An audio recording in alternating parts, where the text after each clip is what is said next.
Many people are using the FaithFi app to help provide the wisdom, community, and money management to stay on track, financially speaking. To date, over 37,000 members are using its digital envelope system, participating in our community forums, and engaging in virtual workshops. And one of the most convenient features is the ability to keep all your accounts in one place for an easy at-a-glance view. You can choose from one of three options depending on your management style, and it's available on desktop or mobile. Go to faithfi.com and click App to get started.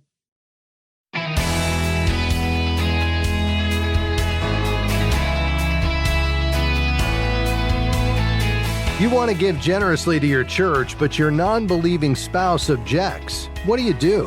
Hi, I'm Rob West. That's a question we get from time to time, and it's a situation that must be handled with care. If you or someone you know is in that position, don't miss today's program because Ron Blue is here with some sage advice. And then it's on to your calls at 800-525-7000. That's 800-525-7000. This is Faith and Finance, biblical wisdom for your financial journey. Well, I always look forward to having Ron Blue on the program. He's the co-founder of Kingdom Advisors, the author of many books on biblical finance, including Master Your Money, the classic. Ron, welcome back. Good to be with you, Rob. Looking forward to it. Ron, as you know, we get this question from time to time. I know you've answered it many times over the years, and it has to do with a spouse who wants to give to the church, but is causing tension in the marriage. And we've tackled this question in the first issue of our brand new quarterly publication, Faithful Steward. And you can learn more about becoming a FaithFi partner. So you get every copy each quarter delivered to your mailbox at faithfi.com. But let's start with the principle here, because I know you always teach around principles in financial decision making. What's the principle at the heart of this particular issue? Well, there's a couple of things. One, I believe that the marriage is more important than the money. And secondly, God's Word encourages us in Ephesians 5:21 to submit to one another out of reverence for Christ. So that reminds me to honor my spouse, and that it's not just my decision, but a joint decision. And Matthew 19:6 says, so they are no longer two, but one flesh. What therefore God has joined together, let not man separate. And so those are some biblical principles to begin with. Yes. I want to unpack this and apply it for our listeners, but I want to do that around your story because you actually experienced this when Judy came to Christ before you. Explain that. Well, when Judy came to Christ, she wanted to tithe, and I was so far away from the Lord that was the last thing I wanted to do with my money. Yeah. So she elected to not say anything about it for 2 years, but she lived out a life that was totally different, if you will, and that was compelling to me. So I kind of developed the philosophy that if the non-believing spouse is dramatically opposed to the tithe or the giving at all, remember that first principle. The marriage is more important than the money. God doesn't need the money, but he really does want a good marriage. Yeah, she lived out 1 Peter 3:1-2. Likewise, wives, be subject to your own husbands, so that even if some do not obey the word, they may be won without word by the conduct of their wives when they see your respectful and pure conduct. You saw her live out a life that was very attractive, and the Lord used that to ultimately cause you to surrender your own life to Christ, right? Yeah, absolutely. And, I was fortunate in that I had some good mentors, and even before I was a Christian. And one of the things that Judy and I did regularly, twice a year, we would take a weekend away and set goals, and that would include giving goals, which after I was a believer, that was a joyful time to just talk about where we're giving and why we're giving. And my own philosophy on giving, Rob, is that tithe is really a beginning point on giving. Yeah. And a lot of the giving that we do should be after the tithe. And Judy and I are in total agreement on that, and have found a terrific joy in giving. And you and I know that the only way you can break the power of money is to give. Yes. And so giving with unity with your spouse is something to be pursued, I think, diligently. That's well said, Ron. The big idea here is God ultimately wants our hearts, and your spouse's salvation is primary. Again, he doesn't need our money, so perhaps listen openly to your spouse's concerns, explain why giving is meaningful to you, and see if you can find a giving framework that honors both of your personal convictions as the primary objective. Ron, thanks for your time today. Good to be with you, Rob. Thank you. If you'd like to read more on this topic, you can find Ron's article about this in the new quarterly publication, Faithful Steward. To receive that in your mailbox every quarter, become a FaithFi partner at faithfi.com/give. That's faithfi.com/give. We're grateful for support from Movement Mortgage, who provides residential home loans in all 50 states. Guided by a mission to love and value people and a goal to redefine the mortgage process, Movement seeks to help others achieve their financial goals. You can find out more at movement.com/faith. Movement Mortgage LLC supports equal housing opportunity, NMLS number 39179. For licensing information, please visit nmlsconsumeraccess.org. We are grateful for support from Praxis Mutual Funds. Praxis Mutual Funds has 7 impact strategies that are designed to create positive, real-world change. More information is available at praxismutualfunds.com. The fund's investment objectives, risks, charges, and expenses are contained in the prospectus and summary prospectus. This and other information is available at praxismutualfunds.com. Investments involve risk. Principal loss is possible. Foreside Fund Services, LLC.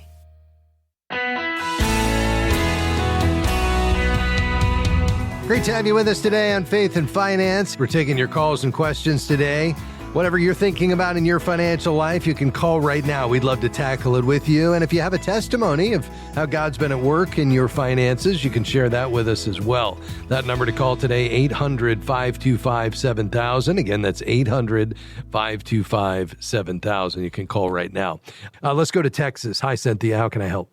Hi. My husband has been struggling with his business. He's an independent distributor. I'm not sure if I'm allowed to say who he's distributing for. Yeah, I don't think it's necessary. That's fine.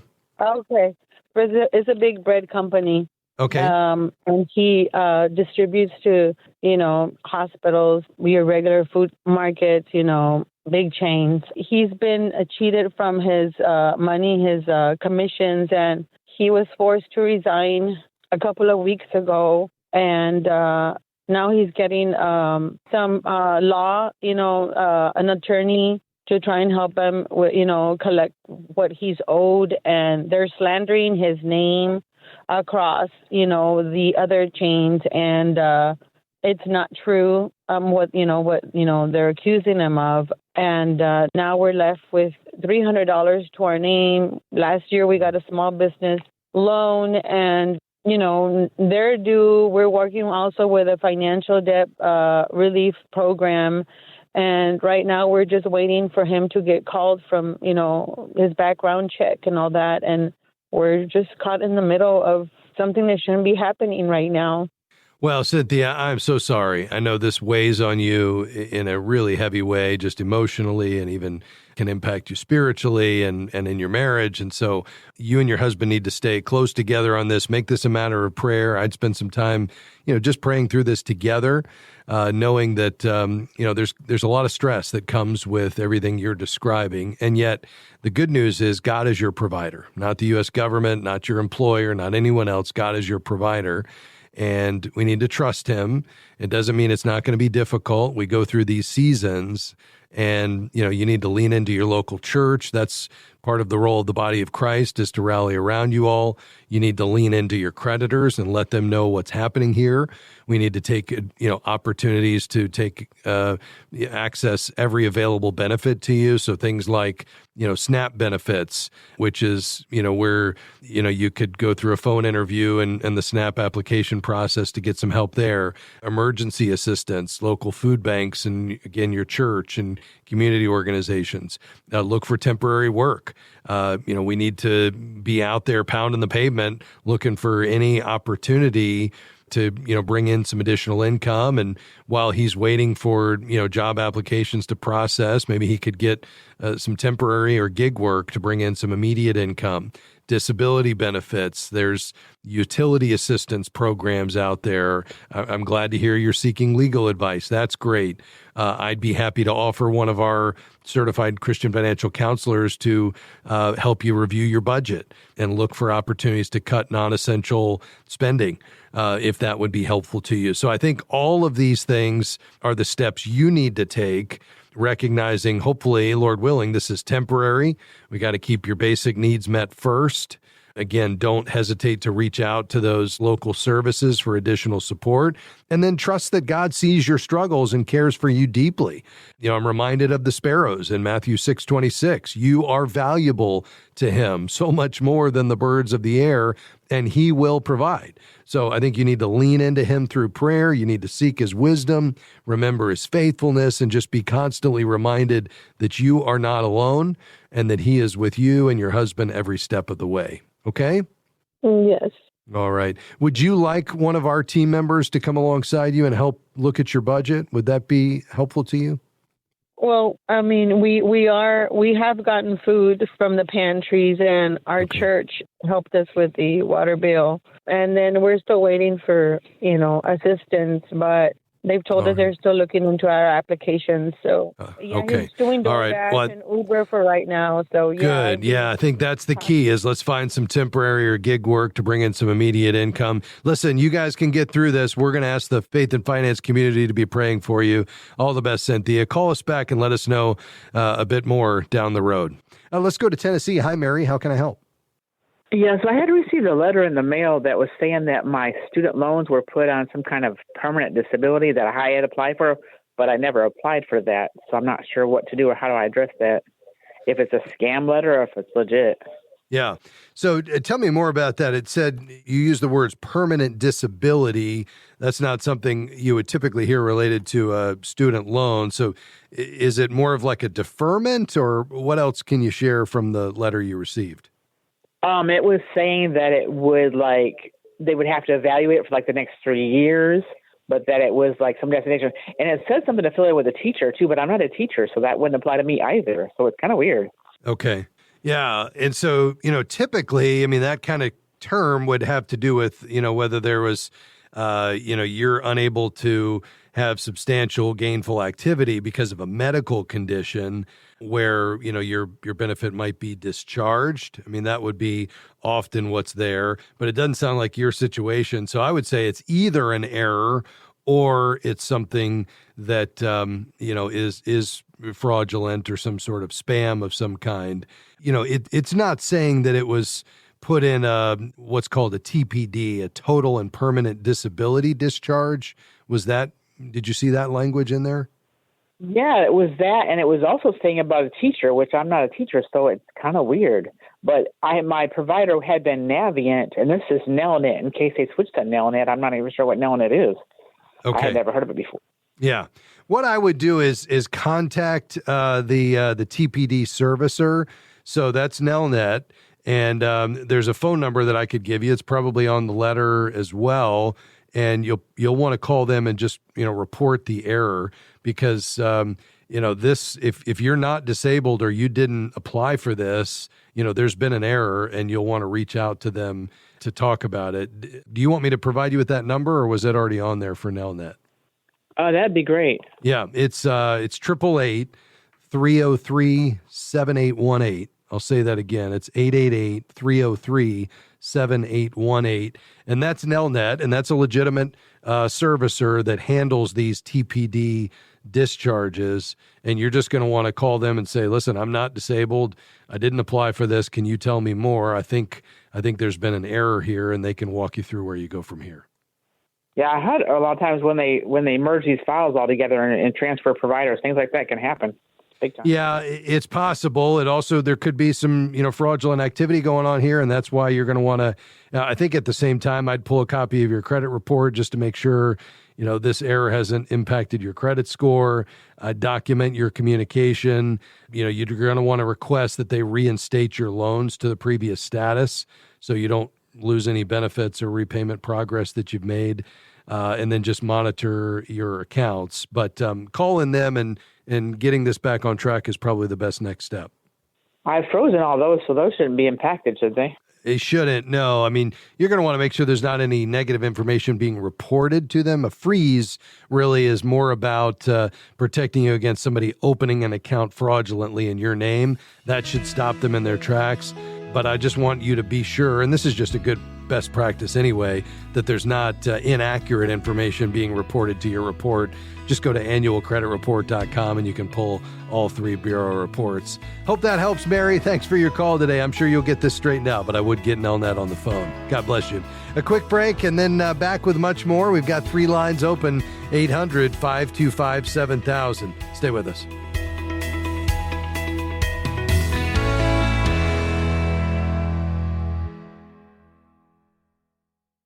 Have you downloaded the FaithFi app yet?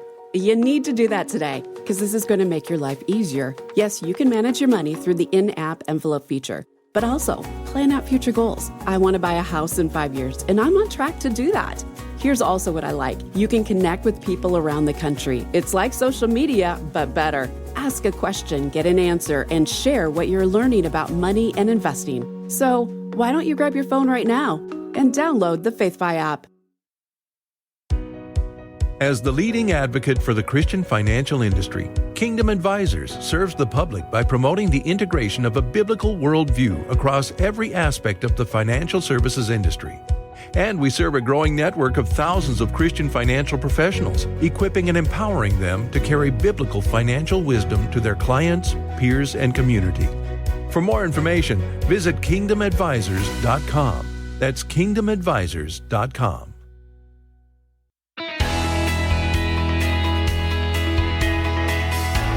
Hey, thanks for joining us today on Faith and Finance, for taking your calls and questions today.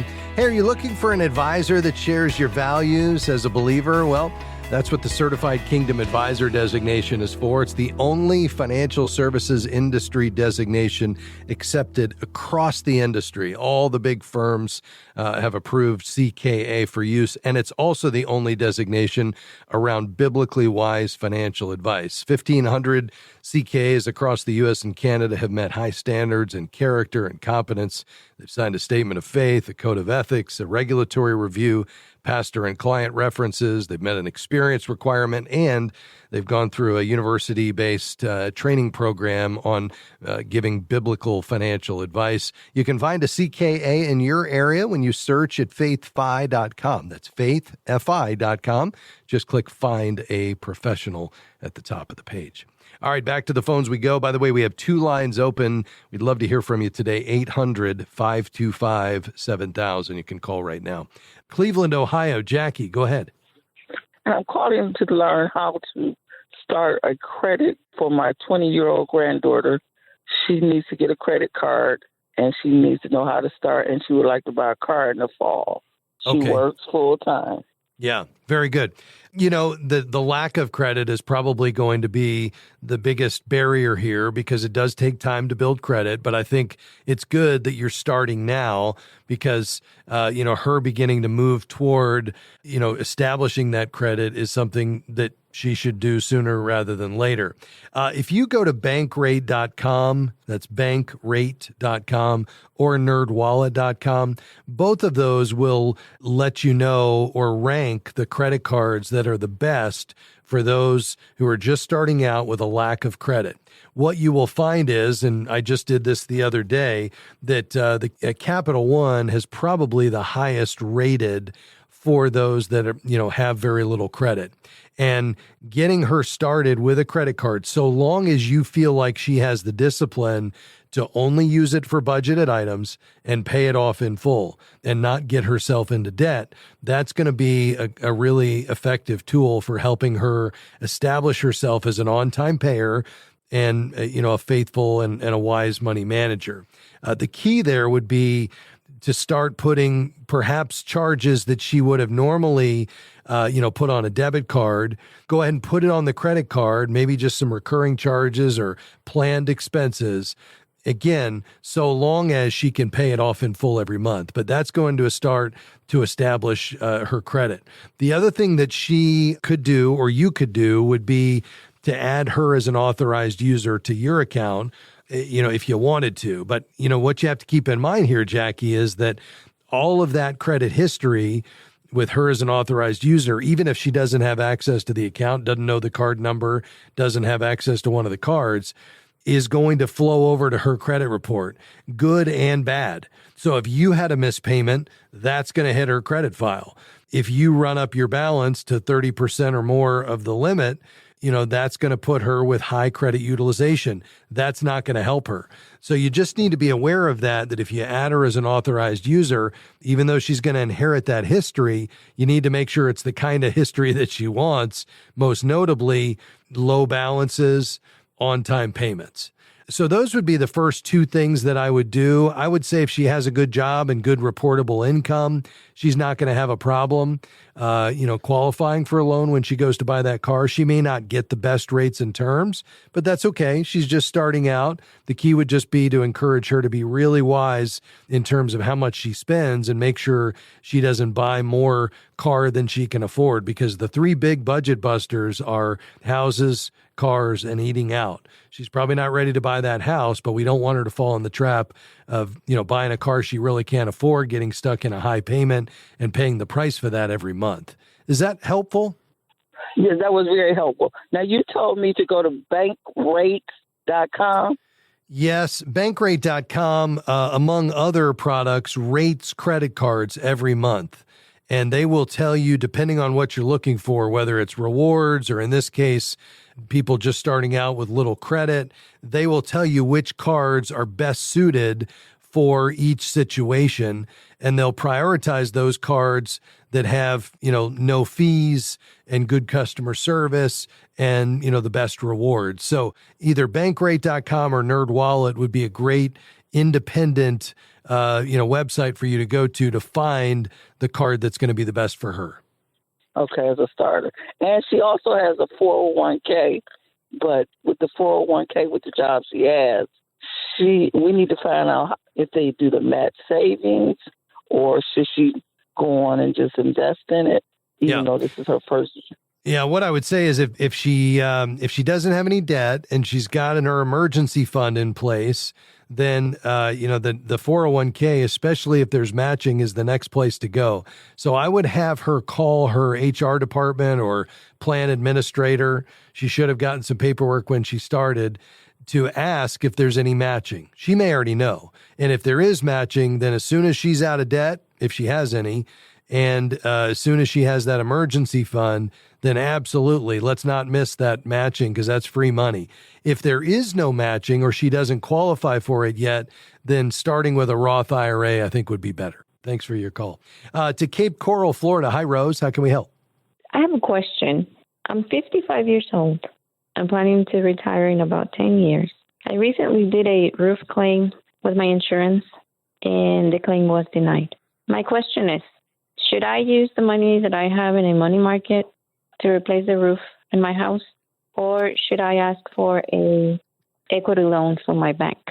Yeah, it's a good question. Rose, is it possible that you could, repair the roof and delay it, or do you really feel like you've gotten to the point where you need that new roof? It really needs to be replaced because of this last hurricane. Okay. And you're sure that there's no way to get them to cover it? Do you need, for instance, to appeal that denial decision? Well, I guess I could appeal it, but I really don't know how because they already sent one person to look at the damage. And then when I talked to them, I said, no, this is recent damage. This happened with Milton. So they sent an engineer to check at the structure of the building. And then they called me and said, no, this is due to the age of the roof.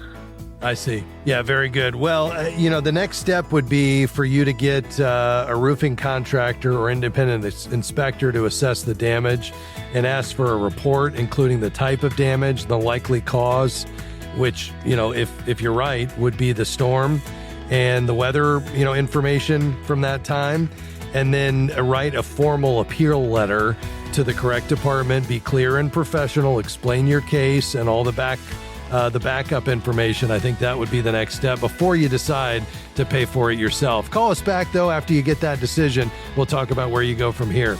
Big thanks to my team today, Peter, Dan, Amy, Jim, Taylor, and everybody here at FaithFi. We'll see you next time. Faith and Finance is provided by FaithFi and listeners like you.